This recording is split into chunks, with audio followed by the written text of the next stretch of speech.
सभी का online class में एक बार फिर से स्वागत है, अभिनंदन है। राजस्थान की कला एवं संस्कृति के टॉपिक में राजस्थान के प्रमुख किलों का अध्ययन कर रहे थे और इसी क्रम को आगे बढ़ाते हैं। आज की क्लास में रणथंभौर का दुर्ग जो कि सवाई माधोपुर में बना हुआ है, इसका पूर्ण विवरण जो है वो पढ़ेंगे। अब रणथंभौर का किला सवाई माधोपुर में बना हुआ है। इस दुर्ग का निर्माण 994 ईस्वी में रणथंभन ने करवाया था। अब कई जगह उल्लेख यह भी मिलता है कि इस दुर्ग का निर्माण जगन सिंह यानी जैन, ऐसा नाम आता है, जैन ने करवाया था, लेकिन मुख्य रूप से इसका निर्माण जो है वो 994 ईस्वी में रणथंभन ने ही करवाया था। रणथंभन ने इसका निर्माण जो है वो करवाया था। ठीक बात। अब कुछ महत्वपूर्ण इसके बारे में कथन है। यहाँ पर अलाउद्दीन खिलजी ने 1301 में आक्रमण किया, तो यहाँ पर साकों का उल्लेख भी मिलता है। अब ये दुर्ग जो है ये तीनों श्रेणियों में रखा गया है। रणथंभौर का किला जो है ये एरण दुर्गों की श्रेणी में भी आता है, वन दुर्गों की श्रेणी में भी है, और इस दुर्ग को गिरि दुर्ग भी माना जाता है। रणथंभौर का किला जो है इसका जो मुख्य प्रवेश द्वार है, मुख्य दरवाजा, वो नौलखा दरवाजा के नाम से जाना जाता है। कई बार एग्जाम में पूछा गया प्रश्न है कि किस दुर्ग का मुख्य दरवाजा नौलखा दरवाजा कहलाता है, तो रणथंभौर किले का मुख्य दरवाजा जो है उसी को ही नौलखा दरवाजा के नाम से जानते हैं। अब इसी दुर्ग में हमीर महल बना हुआ है, इसी दुर्ग में सुपारी महल जो है वो बना हुआ है, इसी दुर्ग में जोरा बोरा की छतरी है, इसी दुर्ग में ही एक अधूरा सौपन नाम से छतरी है जो कि कर्णावती ने बनवाई थी राणा सांगा के लिए, जो बीच में रह गई थी।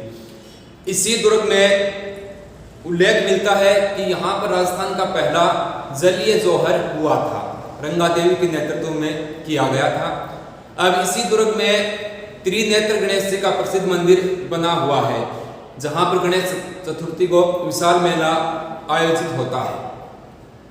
अब कई महत्वपूर्ण बातें हैं, जैसे यहाँ पर एक अज्ञात जल स्रोत बना हुआ है जिससे पानी निकलता है, जिसे गुप्त गंगा के नाम से जाना जाता है। तो कई महत्वपूर्ण बातें आएंगी, इसको देखते हैं पर अच्छे से पूरा। और अक्सर इसी दुर्ग में से क्वेश्चन पुटअप होता है। हाँ, रणथंभौर का किला कहाँ है? रणथंभौर का किला देखो, एक बार मैं लिख देता हूँ। रणथंभौर का किला सवाई माधोपुर जिले में है। ठीक बात। सवाई माधोपुर जिले में बना हुआ है।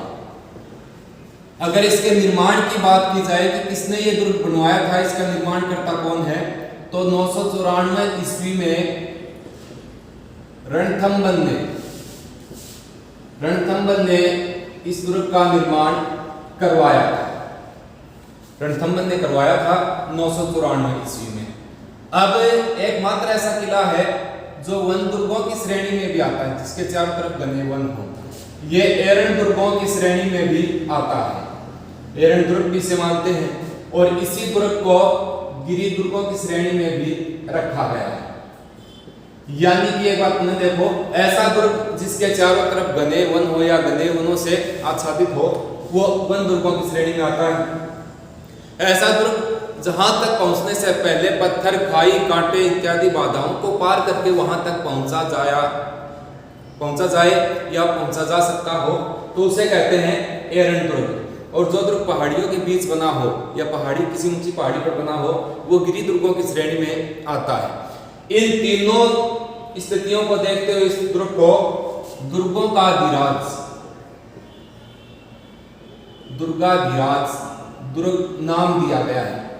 सभी दुर्गों पर राज करने वाला दुर्गाधिराज दुर्ग किस दुर्ग को कहते हैं? रणथंभौर के दुर्ग को कहा जाता है। प्राचीन समय में इसका नाम, प्राचीन समय में क्या कहा जाता था रणथंभौर को या रणथंभौर किले को? रणकपुर नाम मिलता है, रणकपुर के नाम से जाना जाता था प्राचीन समय में। जैसे मैंने आपको बताया था पिछली क्लास में कि सिवाना का दुर्ग जो है उसे कुंभ थाना क्षेत्र के नाम से जाना जाता था, या कुंभ थाना का किला उसे कहते थे। उसी प्रकार रणथंभौर को प्राचीन समय में रणकपुर के नाम से जाना जाता था। गागरोन का किला जो है उसे प्राचीन ग्रंथों में गरगराटपुर कहा गया है। ऐसी कुछ महत्वपूर्ण बातें पीछे आ चुकी हैं और बता दिया था मैंने आपको। अब रणकपुर कहा जाता था। अब इसके पश्चात आगे चलते हैं। अन्य महत्वपूर्ण बातों में बात की जाए तो इसी दुर्ग में प्रसिद्ध सुपारी महल बना हुआ है। सुपारी महल इस दुर्ग में बना हुआ है। इसी दुर्ग में हमीर महल बना हुआ है। हमीर महल भी इसी दुर्ग में। ये अन्य महत्वपूर्ण इमारतों की बातें हो रही हैं। इसी दुर्ग में 32 खंभों की छतरी है। 32 खंभों की छतरी भी इसी दुर्ग में बनी हुई है। इसी दुर्ग में त्रिनेत्र गणेश जी का मंदिर है। त्रिनेत्र गणेश जी का मंदिर इसी दुर्ग में बना हुआ है। इसी दुर्ग में एक अज्ञात जल स्रोत बना हुआ है। अज्ञात जल स्रोत इसी दुर्ग में है, जिसे क्या कहा जाता है? गुप्त गंगा कहते हैं। जिसे गुप्त गंगा कहा जाता है। इसी दुर्ग में रानी कर्णावती ने अपने पति सांगा हेतु कर्णावती ने एक छतरी का निर्माण करवाया था। और उस छतरी का निर्माण जब राणा सांगा वीरगति को प्राप्त नहीं हुए थे, वो जिंदा थे, उस समय करना प्रारंभ किया था। उसके पश्चात उनकी मृत्यु हो जाती है और इस छतरी का कार्य जो है वो बीच में ही रह गया था। इसलिए अधूरे सौपन की छतरी, इसको अधूरे सौपन की छतरी भी कहा जाता है। ये पूछा जाए कि अधूरे सौपन की छतरी का संबंध या अधूरे सौपन की छतरी किस किले में बनी हुई है, तो कहाँ बनी हुई है? रणथंभौर का किला सवाई माधोपुर में बनी हुई है। अब इस दुर्ग का मुख्य दरवाजा जो है, मुख्य दरवाजा, उसको नौलखा दरवाजा कहा जाता है। नौलखा दरवाजा कहा जाता है। इस दुर्ग का मुख्य प्रवेश द्वार या मुख्य दरवाजा जो है वो नौलखा दरवाजा के नाम से जाना जाता है। जैसे दरवाजों की बात की जाए तो मेहरानगढ़ दुर्ग का मुख्य दरवाजा जो है वो लोहापोल के नाम से जाना जाता है। और लोहागढ़ जो है उसका मुख्य दरवाजा लोहियापोल के नाम से जाना जाता है, जहां पर जवाहर सिंह ने दिल्ली के लाल किले से किवाड़ ला करके लगवाए थे। अगर बीकानेर जूनागढ़ की बात की जाए तो वहां का दरवाजा कर्णपोल के नाम से जाना जाता है। और उससे आगे एक और दरवाजा बना है जो कि सूरजपोल के नाम से जाना जाता है। कर्णपोल पर ही राय सिंह ने जयमुल व फत्ता की मूर्तियां, गज पे सवार मूर्तियां लगवा रखी। जूनागढ़ की बात है। इस दुर्ग का मुख्य दरवाजा जो है वो नौलखा दरवाजा के नाम से जाना जाता है। अब आगे अगर बात की जाए तो यहाँ पर प्रसिद्ध शासक जो हुए हैं वो हमीर देव चौहान यहाँ पर प्रसिद्ध शासक हुए हैं। 1301 में अलाउद्दीन खिलजी ने यहाँ पर आक्रमण किया। उस समय यहाँ का शासक हमीर देव चौहान था। हमीर देव चौहान ने अलाउद्दीन खिलजी की सेना से लोहा लेते हुए वीरगति को प्राप्त हो जाते हैं। और उसके पश्चात अलाउद्दीन खिलजी यहाँ आक्रमण करता है तो यहाँ पर रानी थी रंगा देवी, उसके नेतृत्व में राजस्थान ने पहली बार यहाँ पर जलीय जौहर हुआ था। यहाँ पर जब 1303 में अलाउद्दीन आक्रमण करता है तो यहाँ पर 1301 में साका हुआ, जिसे राजस्थान का प्रथम साका माना जाता है। और इसी दुर्ग में पहली बार जलीय जौहर हुआ था। याद रखनी बातें मैं यहाँ लिख देता हूँ। 1301 में अलाउद्दीन खिलजी ने आक्रमण किया था। अलाउद्दीन खिलजी ने आक्रमण किया और उस समय हमीर देव चौहान यहाँ का शासक था। हमीर देव चौहान यहाँ का शासक था। हमीर देव चौहान वीरगति को प्राप्त हो जाता है और रानी रंगा देवी के नेतृत्व में, देखो रानी रंगा देवी ने जौहर किया और अमीर की पुत्री थी राजा हमीर देव चौहान की पुत्री देवन, इन्होंने जलीय जौहर किया था। जलीय जौहर किया था। अब इसके संदर्भ में दो बातें हैं मुख्य, दोनों बातें अच्छे से याद रखनी है। दोनों बातें क्या हैं? अगर यह पूछा जाए कि राजस्थान में पहला साका कब हुआ तो 1301 में अलाउद्दीन खिलजी ने आक्रमण किया और हमीर देव चौहान रणथंभौर का शासक था और हमीर देव चौहान वीरगति को प्राप्त हो जाते हैं और यहाँ पर पहला जलीय जौहर होता है। अगर ये पूछा जाए कि पहला जलीय जौहर का संबंध या जलीय जौहर कहाँ पर हुआ, तो वो भी रणथंभौर के दुर्ग में हुआ। अगर ये पूछा जाए कि राजस्थान में सबसे बड़ा साका कब हुआ, तो वो आएगा 1303 में। समझ गए? कई बार क्वेश्चन क्या आता है कि राजस्थान में प्रथम साका कब हुआ, पहला ही विकल्प आता है 1303 में चित्तौड़गढ़ में। तो वो चित्तौड़ किले का पहला साका था 1303 में, नहीं कि राजस्थान का। राजस्थान का प्रथम साका 1301 में हुआ था, और ये भी किसने करवाया था? अलाउद्दीन खिलजी ने ही करवाया था। अब इस समय अलाउद्दीन का एक सेनापति था नुसरत खान। नुसरत खान इस युद्ध में मारा जाता है। ऐसा उल्लेख मिलता है कि नुसरत खान जो है रणथंभौर दुर्ग की दीवारों के पास सुरंग लगाकर उसे उड़ाने का प्रयास कर रहे थे, कोई बम वगैरह लगाकर। तो उस समय वो सुरंग फटने से क्या हुआ, नुसरत साथ ही उड़ गया, यानी कि वीर गति को प्राप्त हो जाता है। इस दुर्ग को जीतने के पश्चात अलाउद्दीन खिलजी ने इसका उलग खां को सौंपा था, यानी कि 1301 में अलाउद्दीन ने यहाँ पर आक्रमण करके यहाँ जीत हासिल की और नुसरत खां वीर गति को प्राप्त हो गया, मारा गया नुसरत खां। उसके पश्चात अलाउद्दीन खिलजी ने इस किले का भार जो है, इस किले का नेतृत्व है उलुग खां को समर्पित किया था, इसको सौंपा था। हाँ, आगे चलते हैं।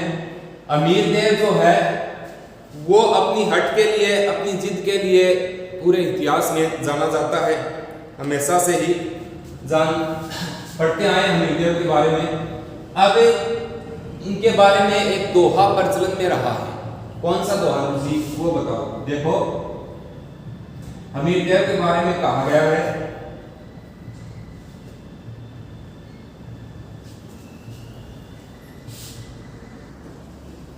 हाँ, सिंह गमन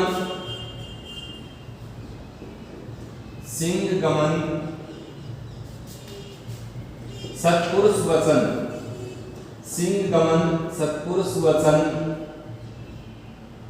कदली फले इकबार, कदली फले इकबार, तिरिया तेल हमीर हट चढ़े न दूजी बार। ये दोहा जो है कई बार एग्जाम में ये नीचे वाली लाइन ही पूछी गई थी, एक बार राजस्थान पुलिस में भी इसको पूछा गया था शायद। तिरिया तेल हमीर हट चढ़े न दूजी बार, इसका संबंध किस शासक से है? तो हमीर देव चौहान के से संबंधित है। और तिरिया तेल हमीर हट चढ़े न दूजी बार, इसका संबंध अगर दुर्ग से पूछे कि किस दुर्ग के बारे में यह कथन प्रचलन में रहा है, तो क्या आएगा? रणथंभौर के दुर्ग के बारे में। सिंह गमन सत्पुरुष वचन, कदली फले एक बार, तिरिया तेल हमीर हट चढ़े न दूजी बार। तो ये दोहा जो है ये रणथंभौर के दुर्ग के लिए प्रयुक्त किया गया है। वैसे शासक की बात की जाए तो हमीर देव चौहान के बारे में ये दोहा कहा गया है। अब इसके संदर्भ में दो मुख्य बातें और आती हैं, देखो यहां बता देते हैं। ये किला जो है जैसे ऐसे दो पहाड़ियां बनी हुई हैं, उन पहाड़ियों के ऊपर बना हुआ किला है। अब इन पहाड़ियों को ऐसा मानते हैं कि एक तो रण की पहाड़ी है और एक थम्बन की पहाड़ी पर बना हुआ है। थम्बन की पहाड़ी पर बना हुआ किला है, एक रण की पहाड़ी है और एक थम्बन की पहाड़ी है। अब इन पहाड़ियों पर बना होने के कारण भी इसे रणथंबन का दुर्ग, रणथंभौर दुर्ग कहा जाता है। अब ये रणथंभौर का किला जो है ये ऐसा किला है जो अरावली की पहाड़ियां और विंध्याचल की पहाड़ियों के बीच में बना हुआ माना जाता है इस दुर्ग को। विंध्याचल की पहाड़ियां वैसे मध्य प्रदेश में है, जहां से पार्वती नदी जो है वो निकल कर आती है। यानी रणथंभौर का किला अरावली की पहाड़ियां और विंध्याचल की पहाड़ियां दोनों के मध्य बना हुआ किला माना जाता है। और ऐसी भी किंवदंती है या ऐसा कहा जाता है कि एक तरफ तो रण की पहाड़ी है और एक तरफ इसके थम्बन की पहाड़ी जो है वो बनी हुई है, इसलिए इसे रणथंभौर का किला कहा जाता है। अब इस दुर्ग के बारे में कुछ कहावतों का प्रचलन है।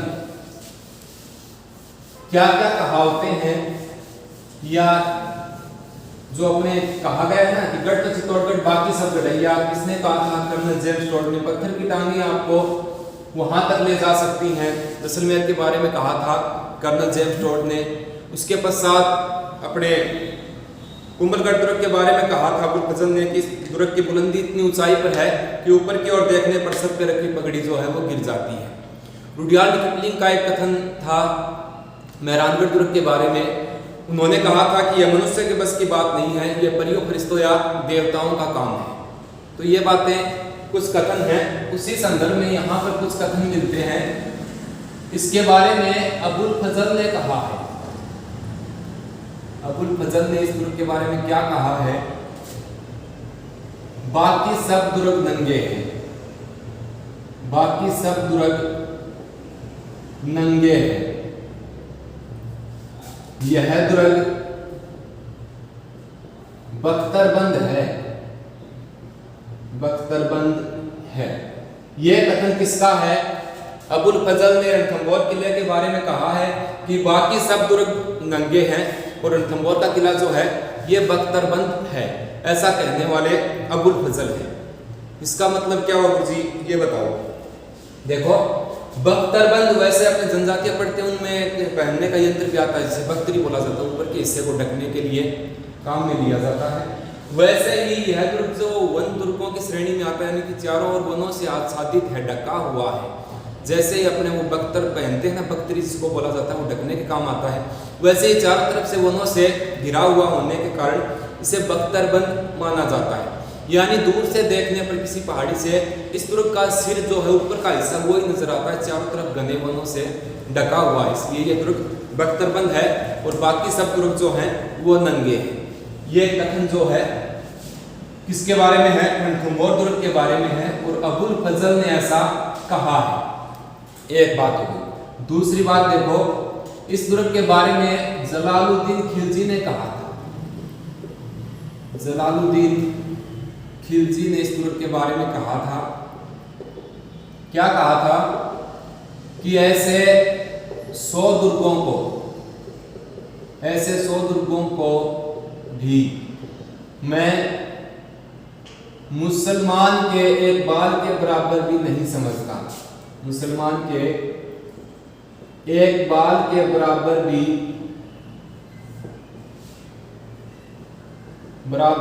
नहीं समझता। देखो बताएंगे ये क्या घटना है। अब देखो, जलालुद्दीन खिलजी कौन था? अलाउद्दीन खिलजी का चाचा था जलालुद्दीन खिलजी। ठीक है, जलालुद्दीन खिलजी जो है उसने ही खिलजी वंश की नींव रखी थी दिल्ली सल्तनत में। अब उसके पश्चात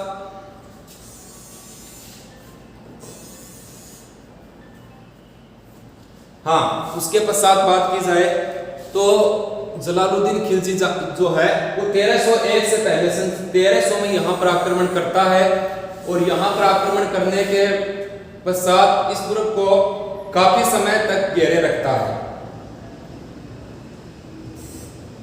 काफी समय तक इस दुर्ग को घेर के रखता है और इस पर विजय प्राप्त नहीं होने के पश्चात उसने तंग आकर कहा था कि ऐसे 10 दुर्गों को, ऐसे 100 दुर्गों को मैं मुसलमान के एक बाल के बराबर भी नहीं समझता हूं। ये कथन है जलालुद्दीन खिलजी का।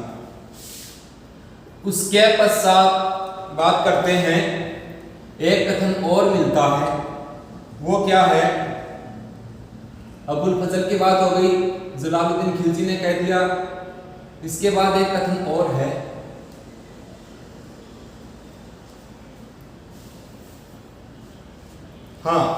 अमीर खुसरो ने कहा है, अमीर खुसरो ने इसी दुर्ग के बारे में कहा है। क्या कहा है? कि आज